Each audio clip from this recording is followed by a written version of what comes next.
일단 일반적으로 클럽이나 뭐 이런 데 갔을 때 강제적으로 투약을 당하는 경우 이야기를 많이 하고 있습니다.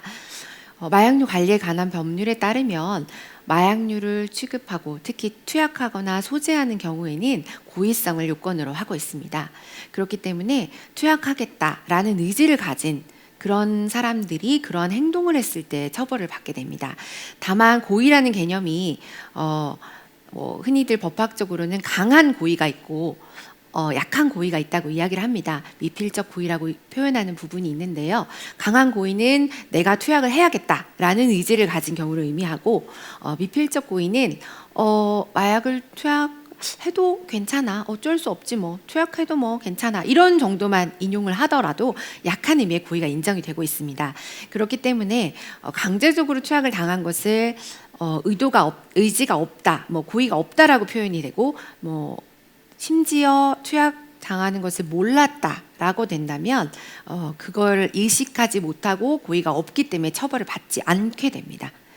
그럼에도 불구하고 이제 그런 위험성이 있는 곳에 가서 누군가가 계속 투약을 지속적으로 해왔던 경험이 있었던 사람이라면 이번에 그 사람과 같이 놀러를 갔을 때 또는 클럽에 갔을 때 또 지난번처럼 투약이 될 수도 있겠다라는 인식을 가지고 가서 투약을 뭐 해도 할 수 없어라는 의미를 갖고 있었다면 그런 경우엔 좀 달리 보일 수도 있지만 모르는 사람이 투약이 됐거나 또는 술에 타서 이렇게 투약을 하는 경우에는 처벌받지 않습니다.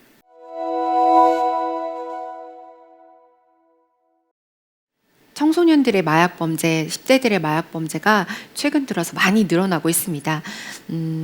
저희도 사건을 진행하다 보면 이전에는 20대, 30대들이 많이 있었는데 10대 청소년들이 찾아오는 경우를 많이 만나고 마음이 많이 아픕니다.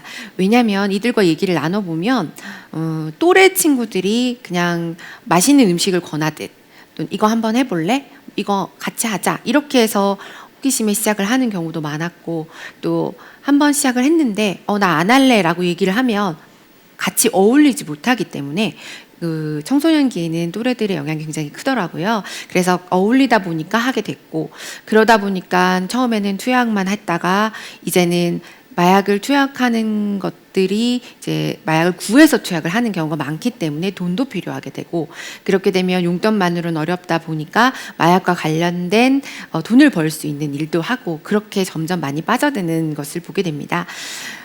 그렇기 때문에 성인들과는 달리 일단 이들은 육체적 정신적으로 미성숙되었다 이렇게 표현들을 하지만 실제적으로는 새로운 것에 대한 호기심이 많고 그리고 마약이라는 것에 대해서 마약이 어떤 것이다라는 것을 구체적으로 들어보거나 경험해 본 적은 전혀 없는 친구들이 많습니다. 그래서 이게 얼마나 위험한 건지 그리고 지금 한번 이렇게 손을 대고 나면 장차 그 후에 미래는 어떻게 될 것인지에 대해서 인식이 없는 경우가 매우 많습니다. 또 하나는 나는 끊을 수 있을 거야. 나는 생각 안 하고 하면 할 수 있어. 딴 사람은 안 돼도 나는 돼. 이런 자신감들이 굉장히 넘칩니다. 근데 실제는 그렇지 못하고 그러다 보니까 본인들은 다른 친구들과 달리 끊을 수 있을 거라고 생각했다가 못 끊게 되는 상황을 발생하게 되면 좌절감이 크고 그래서 또 일탈을 하게 되는 경우가 많습니다. 그래서 저의 개인적인 생각은 물론 아니지만 대다수의 사람들은 그 10대들에 대해서는 마약에 대한 구체적인 교육과 예방 교육이 필요하다는 그런 의견들을 많이 가지고 있습니다. 흔히 성범죄 교육을 한다. 뭐 금연 교육을 한다 이렇게 얘기하지만 마약 관련 교육을 하는 경우는 그렇게 많진 않습니다. 있더라도 잘못된 어떤 호기심을 자극하는 내용으로 이야기가 되는 경우가 많아서 오히려 마약에 접하게 되는 계기를 만들어주는 것이 아닌가라는 그러한 우려를 불러일으키는 그러한 경우도 있습니다.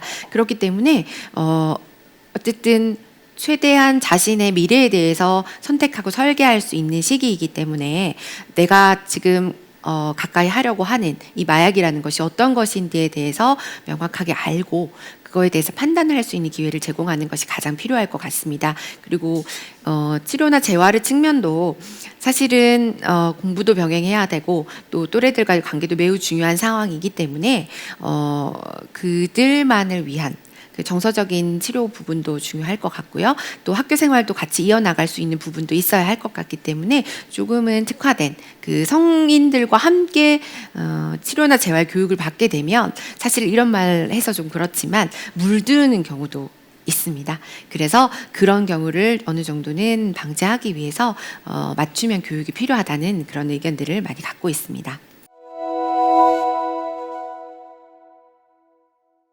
제가 마약 사건을 진행하게 된 계기는 사실 뭐 여러 가지 이유가 있습니다. 뭐 특별한 계기가 있다라고 딱 꼭 집어 말할 수는 없지만 형사 사건을 하다 보면 여러 가지 형사 사건을 경험하게 되고 그중에 마약 사건을 접하게 되면 다른 형사 사건과는 상당한 차이점이 있었습니다. 마약 중독자들을 접하게 되는 건데요. 제가 사회복지학을 전공하면서 약물이나 또는 이상 행동에 대해서 공부한 것도 있고 그때 봤던 그런 사람들의 모습도 알고 있었는데 마약 중독자들을 실제로 접해 보니 이들은 사실은 질병을 가진 환자라고 보여졌습니다.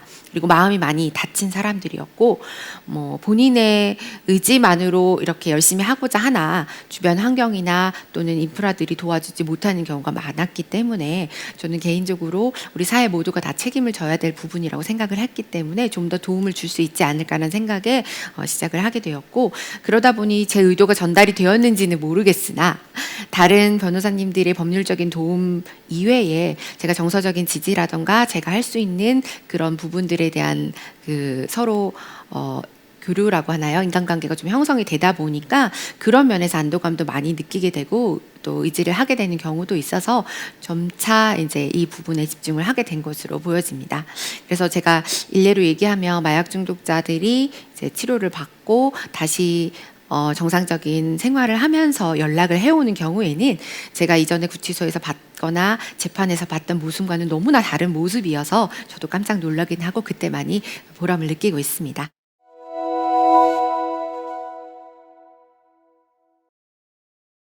제가 항상 얘기하지만 집행유예를 받고 굉장히 좋아합니다. 굉장히 좋아하고 저한테 너무 행복한 목소리로 변호사님 너무 감사합니다. 수고했습니다. 이렇게 말씀을 주십니다. 저도 사실 열심히 해서 좋은 결과가 났기 때문에 굉장히 기쁘고 즐겁습니다.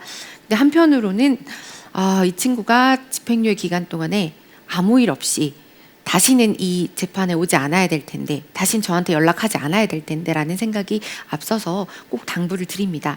절대 해서 안 된다. 절대 유혹에 빠져서는 안 된다라고 얘기를 합니다.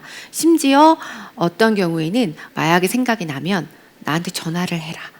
쟤한테 전화를 해서 제가 지금 마약을 하게 되면 저는 지금 어떻게 되나요? 물어보라. 그러면 제가 지금 다시 마약을 하게 되면 당신은 몇 년형을 받게 됩니다. 제가 이렇게 아주 강하게 얘기를 하게 되고 그렇게 되면 정신을 차리고 그 순간 안 하게 되는 경우도 있었습니다. 이런 식으로든 어떻게든 도움을 주고 싶은 마음이었는데 그럼에도 불구하고 다시 연락이 오는 경우가 많습니다. 처음에는 굉장히 부끄러워합니다. 왜냐하면 이전에 제 앞에서 절대 마약을 하지 않을 거다. 변호사님 믿어주세요. 이렇게 다짐을 했었기 때문에 오래지 않아 다시 마약을 한 거니까 또다시 자기가 한 말을 지키지 못한 것이 됐기 때문에 부끄러워하는 심정입니다. 그럼에도 불구하고 찾아올 수밖에 없는 절박한 상황이 된 것이죠. 그럴 때 저는 다시 얘기를 합니다. 제가 그때 그렇게 얘기한 거가 얼마나 무서운지 알지 않았냐. 그래서 지금부터라도 중독이라는 것이 얼마나 무서운 건지 알았으니까 다시 재발하지 않도록 지금부터라도 최선을 다해서 노력을 해보자.